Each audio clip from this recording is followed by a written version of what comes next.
Yaorana et bienvenue sur Jurismana. Aujourd'hui, nous allons examiner la décision du Conseil constitutionnel du 27 juin 2019 relative à la loi organique portant modification du statut d'autonomie de la Polynésie française.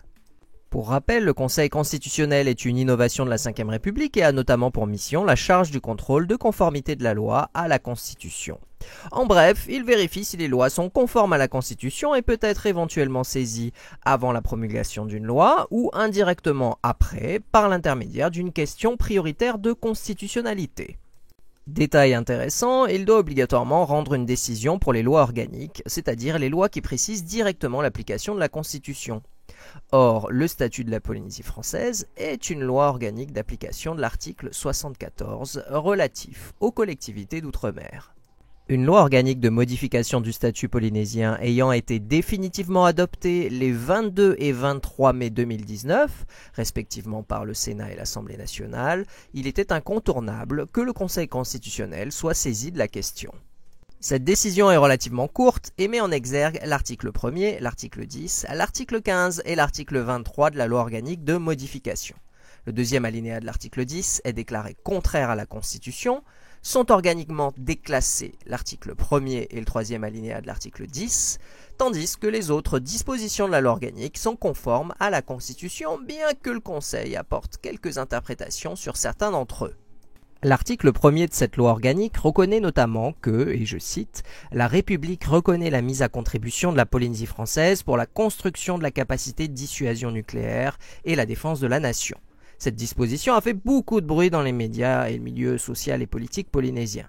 Elle n'en reste pas moins purement symbolique et déclarative, sans grands effets de droit, et une partie de la doctrine pensait à une censure pure et simple de ces dispositions. Cela n'a pas été toutefois l'orientation du Conseil constitutionnel qui a maintenu l'article 1er mais a jugé que ces dispositions n'étaient pas vraiment liées à l'article 74 de la Constitution et les a par conséquent organiquement déclassées. Pour faire simple, cela affaiblit encore plus la portée de ces dispositions qui, si elles sont bien maintenues dans le statut de la Polynésie française, n'ont plus que la valeur de loi ordinaire. En ce faisant, le Conseil constitutionnel indique au législateur national qu'une loi simple pourra, à l'avenir, modifier ces dispositions, voire les supprimer. L'article 10 de la loi organique fait référence à un cas plutôt particulier en droit national. En effet, en Polynésie, les justiciables en matière foncière peuvent traditionnellement bénéficier de l'expertise d'avocats par l'aide juridictionnelle, mais il faut préciser que ces derniers sont salariés par la collectivité, ce qui est plutôt inhabituel. Le deuxième alinéa de l'article 10 permettait à la Polynésie de fixer des dispositions relatives aux conditions particulières d'exercice de la profession d'avocat pour l'assistance et la représentation en justice des bénéficiaires de l'aide juridictionnelle en matière foncière, tandis que le troisième alinéa faisait référence aux avocats salariés.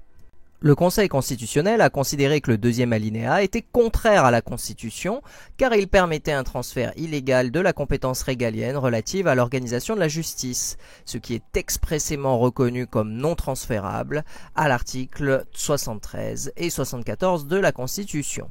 Pour le troisième alinéa relatif aux avocats salariés, le Conseil, à l'instar de l'article 1er, n'a que déclassé ces dispositions, qui subsisteront donc bien dans le statut, mais sous la forme de loi ordinaire.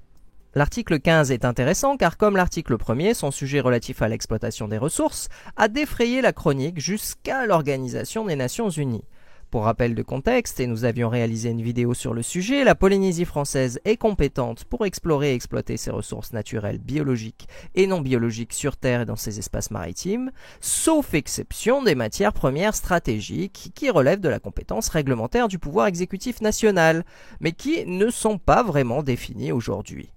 Pour couper court à certaines polémiques, le gouvernement polynésien a voulu insérer une disposition, une fois encore dénuée de grande portée normative, précisant expressément que la compétence polynésienne s'étendait notamment aux éléments des terres rares. Le Conseil constitutionnel a déclaré cette disposition conforme à la Constitution, mais sans oublier d'en préciser les contours, d'une manière assez étrange, du moins pour moi. En effet, le Conseil constitutionnel précise bien que ces dispositions n'ont aucun intérêt, du moins si à l'avenir les terres rares étaient reconnues comme des matières premières stratégiques. Chose intéressante, il semble ainsi reconnaître que les terres rares ne sont pas aujourd'hui considérées par l'État comme des matières premières stratégiques.